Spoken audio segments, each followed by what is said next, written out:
കുട്ടികൾക്ക് ദേഷ്യം വരുന്നത് സ്വാഭാവികമാണ്. ഏതൊരു ഇമോഷനും പോലെ സാധാരണ ഒരു ഇമോഷനാണ് ദേഷ്യം എന്ന് പറയുന്നത്. പക്ഷേ ചിലർക്കത് നിയന്ത്രിക്കാൻ പ്രയാസമാവാം.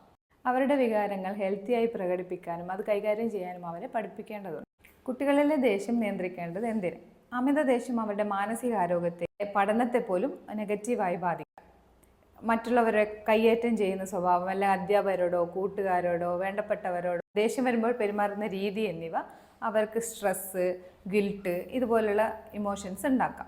അവരുടെ ഭാവിയിലുണ്ടാവുന്ന സോഷ്യൽ റിലേഷൻഷിപ്പ് ഇതിനൊക്കെ ഈ അമിത ദേഷ്യം ബാധിക്കാം. കുട്ടികളിലെ ആങ്കർ മാനേജ്മെൻറ്റിനുള്ള വഴികൾ നോക്കാം.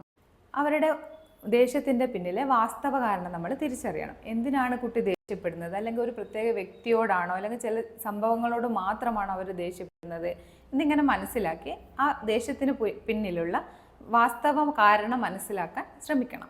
ഇമോഷൻസ് തിരിച്ചറിയാനും പ്രകടിപ്പിക്കാനും കുട്ടികളെ നമുക്ക് സഹായിക്കാം.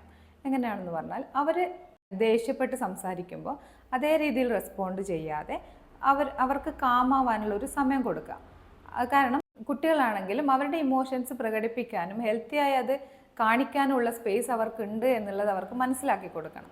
കുട്ടികളിൽ ദേഷ്യം ഉണ്ടാവുന്നതിൻ്റെ ഒരു കാരണം അവർക്ക് അവരുടെ ഫാമിലിയിൽ നിന്നും റെസ്പെക്റ്റ് കിട്ടുന്നില്ല എന്ന തോന്നലാവാം. കുട്ടികൾ ഏതെങ്കിലും ചില സമയത്ത് അവരുടെ കൺസേൺസോ അല്ലെങ്കിൽ അവരുടെ ദേഷ്യത്തിൻ്റെ കാരണങ്ങളോ നമ്മളോട് പറയുമ്പോൾ അതിന് ഇമ്പോർട്ടൻസ് കൊടുത്ത് അതിനനുസരിച്ചുള്ള ചില മോഡിഫിക്കേഷൻസ് നമ്മുടെ സ്വഭാവത്തിലും അല്ലെങ്കിൽ രീതികളിലും ഒന്ന് മാറ്റം വരുത്തുക.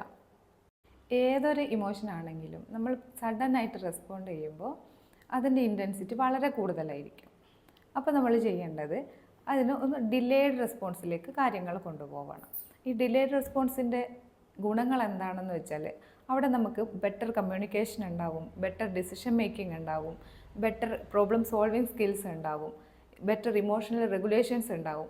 അപ്പോൾ ഈ ഡിലേഡ് റെസ്പോൺസ് നമുക്ക് ആങ്കർ മാനേജ്മെൻറ്റിലും യൂസ്ഫുള്ളായിട്ട് ഉപയോഗിക്കാം. ദേഷ്യം വരുന്ന സമയത്ത് 1 മുതൽ 10 വരെ കൗണ്ട് ചെയ്യുക, അല്ലെങ്കിൽ 1, 2, 3 പ്രാവശ്യം ഡീപ്പ് ബ്രീത്ത് എടുക്കാം, ഒരു ഗ്ലാസ് തണുത്ത വെള്ളം കുടിക്കുക, അല്ലെങ്കിൽ വേറെ എന്തെങ്കിലും കാര്യത്തിലേക്ക് അവരെ ശ്രദ്ധ തിരിക്കാം, അല്ലെങ്കിൽ അവർക്ക് ചില ഓപ്ഷൻസ് കൊടുക്കാം. നമുക്കൊന്ന് നടക്കാൻ പോയാലോ, അല്ലെങ്കിൽ നമുക്കൊന്ന് ചിത്രം വരച്ചാലോ എന്നിങ്ങനെയുള്ള ചെറിയ ചെറിയ ഓപ്ഷൻസ് അവർക്ക് കൊടുക്കാം. ഇത്തരം വഴികളിലൂടെ നമുക്ക് അവരുടെ ആങ്കറിനെ ഡീവിയേറ്റ് ചെയ്യാനും പറ്റും, സഡൻ റെസ്പോൺസിനെ കുറക്കാനും പറ്റും. പിന്നെ നമുക്ക് ചെയ്യാൻ പറ്റുന്നത്, ആസ് എ പാരൻറ്റ് നമ്മളായിരിക്കണം കുട്ടികളുടെ റോൾ മോഡൽ. കുട്ടികൾ ഏറ്റവും കൂടുതൽ സമയം ചെലവിടുന്നത് സ്കൂളിലും വീടുകളിലുമാണ്. അവർ ഏറ്റവും കൂടുതൽ ബിഹേവിയേഴ്സ് പഠിക്കുന്നത് ഒബ്സർവേഷനിലൂടെയാണ്. അതുകൊണ്ട് തന്നെ മാതാപിതാക്കളിൽ ഉണ്ടാകുന്ന നല്ല ബിഹേവിയർ ചേഞ്ചസ്, മോഡിഫിക്കേഷൻസ് ഒക്കെ അവർ ഒബ്സർവ് ചെയ്ത് സ്വന്തം ബിഹേവിയറിലും കാണിക്കും. നല്ലൊരു പാരൻ്റ് ആവുക എന്നതിലുപരി ഇത്തരം ബിഹേവിയർ ചേഞ്ചസ് നമ്മുടെ പേഴ്സണൽ ഗ്രോത്തിനും നല്ല കമ്മ്യൂണിക്കേഷൻസ് ഉണ്ടാക്കാനും നല്ല ബന്ധങ്ങൾ കെട്ടിപ്പടുക്കാനും നമ്മളെ സഹായിക്കും.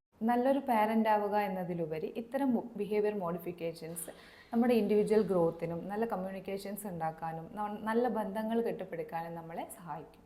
മാറ്റങ്ങൾ പ്രായഭേദമന്യേ ഏത് പ്രായത്തിലും എപ്പോൾ വേണമെങ്കിലും വരും എന്നുള്ളത് നമ്മുടെ പെരുമാറ്റത്തിലൂടെ കാണിച്ചു കൊടുത്ത് കുട്ടികൾക്കുള്ള ബെസ്റ്റ് റോൾ മോഡലായി മാറാൻ നമുക്ക് ഓരോരുത്തർക്കും കഴിയട്ടെ.